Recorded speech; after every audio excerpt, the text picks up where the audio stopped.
प्रिय छात्रों, आज हम पढ़ने वाले हैं पतली परत वर्णलेखी, thin layer chromatography and TLC, जिसे शॉर्ट में हम टीएलसी के रूप में जानते हैं। वर्णलेखिकी की इस विधि को सर्वप्रथम 1958 में एगोंग स्टॉल ने प्रयुक्त किया। इसके पश्चात वॉगनर, मानगोल्ड, जेनसन आदि वैज्ञानिकों ने इस विधि का प्रयोग कर लिपिड फॉर्मेशिप प्रयोगशालाओं में किया। इस विधि को खुला स्तंभ या वर्णपट्टी या वर्ण प्लेट लेखिकी के नाम से भी जाना जाता है। यह अधिशोषण वर्णलेखिकी का एक प्रकार है, जिसमें सिलिका जेल या एल्यूमिना जैसे अधिशोषक पदार्थ की एक पतली सी परत कांच की प्लेट पर लगाई जाती है, जिसे वर्ण प्लेट यानी क्रोमो प्लेट कहा जाता है। पतली परत वर्णलेखी लगभग पेपर वर्णलेखी के सिद्धांत पर आधारित है। दोनों के बीच मात्र क्रोमोप्लेट व फिल्टर पत्र का अंतर है। क्रोमोप्लेट भी फिल्टर पत्र की भांति केशिका क्रिया के द्वारा विलायक व विलय का अभिगमन संपन्न करा पाती है, यानी कि इन दोनों में ज़्यादा कोई विशेष डिफरेंस नहीं है, केवल क्रोमोप्लेट और पेपर के अलावा। कांच की प्लेट यानी ग्लास प्लेट की तैयारी कैसे करते हैं या टीएलसी की तैयारी कैसे की जाती है। यह एक साफ, चिकनी व सपाट कांच की प्लेट होती है, जिस पर अधिशोषक पदार्थ की पतली परत चढ़ी जाती है। सामान्यतः यह सिलिका जेल होता है। फिर इसे शुष्क कर लिया जाता है। अधिशोषक पदार्थ की स्लरी को 25 ग्राम सिलिका जेल यानी 50 मिली जल में घोलकर तैयार करते हैं। इसे हिलाकर बुलबुलों से मुक्त कर लिया जाता है। कर्दम में जल, अम्ल, क्षार, बफर या संकुलकारी पदार्थ तथा ठोस अधिशोषक सिलिका जेल व बाइंडर होते हैं। प्लास्टर ऑफ पेरिस भी अधिशोषक के रूप में प्रयुक्त किया जाता है। कर्दम तैयार कर कांच की प्लेट पर उसकी महीन परत फैला दी जाती है।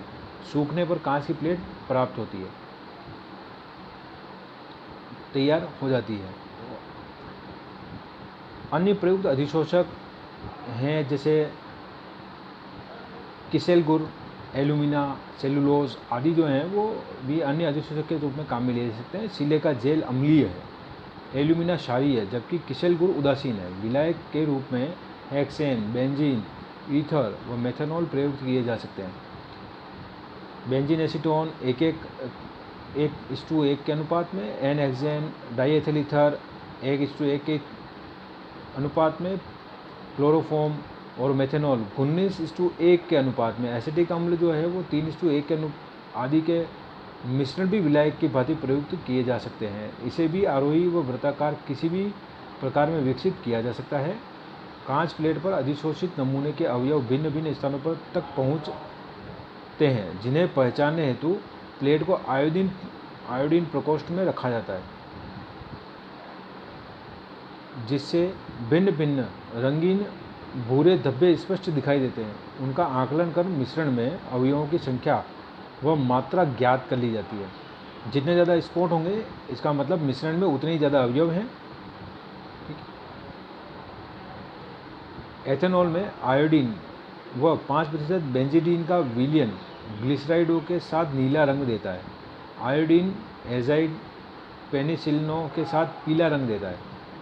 अकार्बनिक धनायनों हेतु 8 हाइड्रोक्सी क्विनोलिन 60% एथेनॉल में अमोनिया के साथ छिड़काव करने पर रंगीन धब्बे देती है। इस प्रकार से आप जो है आयोडीन के अलावा भी अन्य यौगिक काम में ले सकते हैं।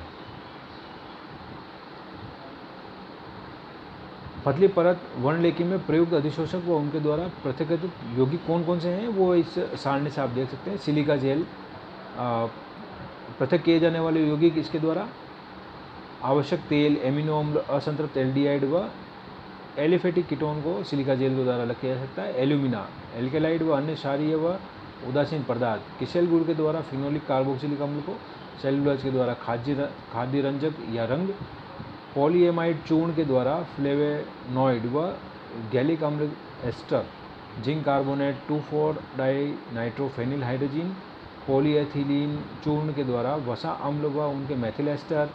कैल्शियम सल्फेट भी अधिशोषक के रूप में काम में ले सकते हैं। इसके द्वारा स्टेरॉइड व लिपिड।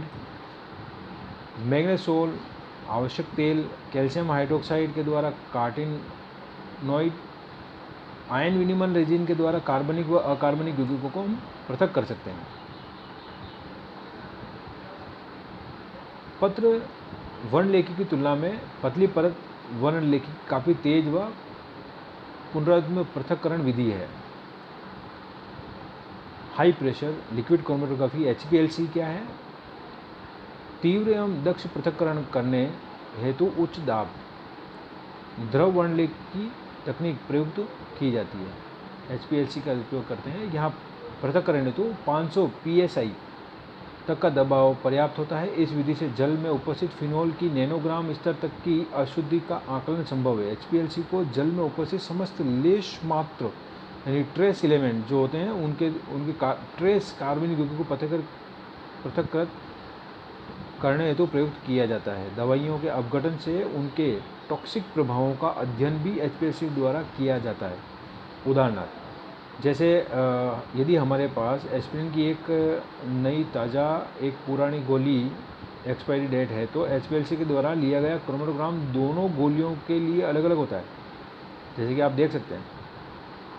इसी तरह एफ्लाटॉक्सिन जो एक अत्यंत अविषालु पदार्थ है तथा अनाज के सड़ने पर फंगस के साथ उत्पन्न होता है कि छोटी से छोटी मात्रा का पता HPLC द्वारा लगाया जा सकता है। गेहूँ, मक्का, मटर, अन्य अनाजों में यदि एफ्लाटॉक्सिन की 20 ppb मात्रा में भी उपस्थित हो तो HPLC के द्वारा पता लगाया जा सकता है। जैसे कि आप इसमें एस्पिरिन में के उदाहरण में देख सकते हैं कि ताज़ा एस्पिरिन में केवल 1 पीक आ रही है, जबकि पुरानी एस्पिरिन में 2 पीक आ रही है। इसका मतलब ये पुरानी हो गई है और एक्सपायर है। अगर 2 पीक आती हैं और छोटा सा एक पीक नज़र आती है आपको तो आप समझ सकते हैं कि ये एक्सपायर्ड एस्पिरिन है। HPLC का रेखीय चित्र है। इसमें आप देख सकते हैं कि निक्षालक है, एक फ़िल्टर है। इसके द्वारा जो है निक्षालन के द्वारा और फिल्टर के द्वारा एक द्रव जो है वो पंप के थ्रू उच्च दाब PSI के थ्रू ये स्तंभ में जाता है और यहाँ से ये इस सेल से होता हुआ पराबैंगनी फोटोमीटर में इसके रीडिंग आती है और ये रीडिंग जो है वो चार्ट रिकॉर्डर पर रिकॉर्ड हो जाती है, जिसे को हम क्रोमेटोग्राम कहते हैं, और अपशिष्ट जो है वो बाहर निकल जाता है। इसके अतिरिक्त HPLC तकनीक के कुछ और फ़ायदे भी हैं, जैसे इसमें विश्लेषण 5 से 30 मिनट में पूर्ण हो जाता है, यानी कि 5 मिनट से लगा के आधे घंटे में विश्लेषण जो है वो पूर्ण हो जाता है। ताप और सही यौगिकों का विश्लेषण आसानी से किया जा सकता है। जैसे द्रवों को सीधे HPLC सिस्टम में प्रविष्ट किया जा सकता है। जल भी विलायक के रूप में प्रयुक्त किया जा सकता है। HPLC हेतु प्रयुक्त उपकरण को जैसे कि हमने देखा चित्र में दिखाया है, स्तंभ में हम पेलिक्यूटर पदार्थ भरते हैं, जैसे जिप्सेक्स, केरासिल, फर्स्ट एंड सेकंड, पेलोसिल, पेलोसॉर्ब इत्यादि ये पदार्थ सरंध्र यानी पोरस होते हैं। HPLC में उच्च दाब का प्रयोग किया जाता है कि गैसों की तुलना में द्रवों की सांद्रता उच्च होती है, अतः द्रवों को प्रवाहित करने हेतु उच्च दाब प्रयुक्त किया जाता है। अधिक दाब होने के कारण प्रयुक्त स्तंभ भी मजबूत होता है। HPLC क्रोमेटोग्राफ भी GLC की भांति शिखरों की श्रेणी यानी कि पीक्स की श्रेणी लिए रखता है। उसके बाद हम देखते हैं पार्टीशन क्रोमेटोग्राफी यानी कि द्रव वर्णलेखी यानी कि LLC लिक्विड क्रोमेटोग्राफी के बारे में हम देखते हैं कि ये क्या होता है। द्रव वितरण वर्णलेखी 1941 में मार्टिन व सांगे नामक 2 वैज्ञानिकों ने विकसित की थी। इस विधि में 10 सेंटीमीटर लंबाई के स्तंभ से भी उच्च दक्षता के पृथक्करण किया जा सकता है। इस वर्णलेखी में स्तंभ व गतिशील दोनों ही प्रवस्थाएं द्रव होती हैं। दोनों ही द्रव आपस में अविलय होने चाहिए तथा दोनों की ध्रुवणताओं में अंतर होना चाहिए। स्तंभ प्रवस्था क्या होती है?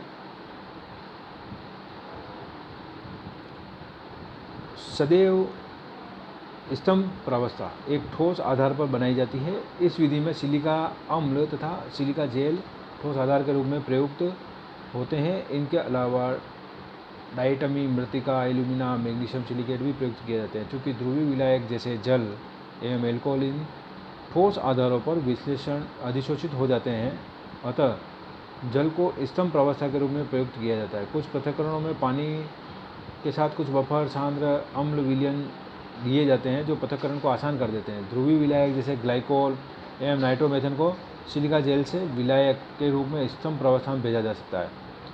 ठोस आधार के लिए स्टार्च, सेलुलोज व चूर्णी कांच के टुकड़े भी प्रयोग किए जाते हैं। फिर इस ठोस आधार को जल एवं कई कार्बनिक द्रवों की ठोस परत चढ़ा दी जाती है। आधार हेतु ठोस सिलेंडर का आकार 10 से 30 जाली यानी मेश होता है जो द्रव तथा प्रावस्था का 50% भार वहन करने की क्षमता रखता है। सिलिका जेल 70% जल को वहन करने की क्षमता रखती है। गतिशील प्रावस्था में क्या होता है?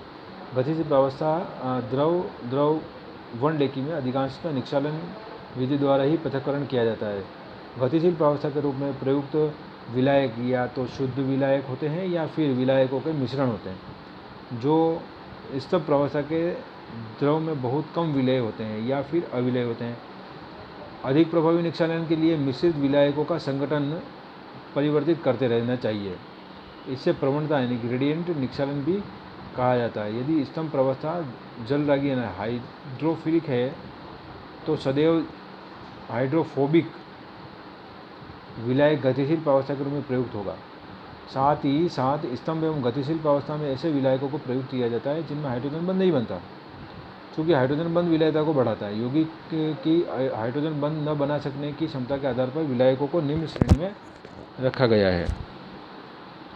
बंध बनाने की घटती क्षमता को हम देख सकते हैं। जल, फार्मामाइड, मेथेनॉल, एसिटिक अम्ल, एथेनॉल, प्रोपेनॉल, एसीटोन। इसी तरह से जो सबसे कम क्षमता वाला होता है पैराफिन तेल। प्रभावों का विश्लेषण किस प्रकार से कर सकते हैं हम? पृथक्करण के पश्चात प्राप्त विभिन्न विलयों के विश्लेषण के लिए मात्र एक तकनीक प्रयुक्त नहीं होती, अपितु इन्हें विभिन्न विधियों से जांचा जाता है।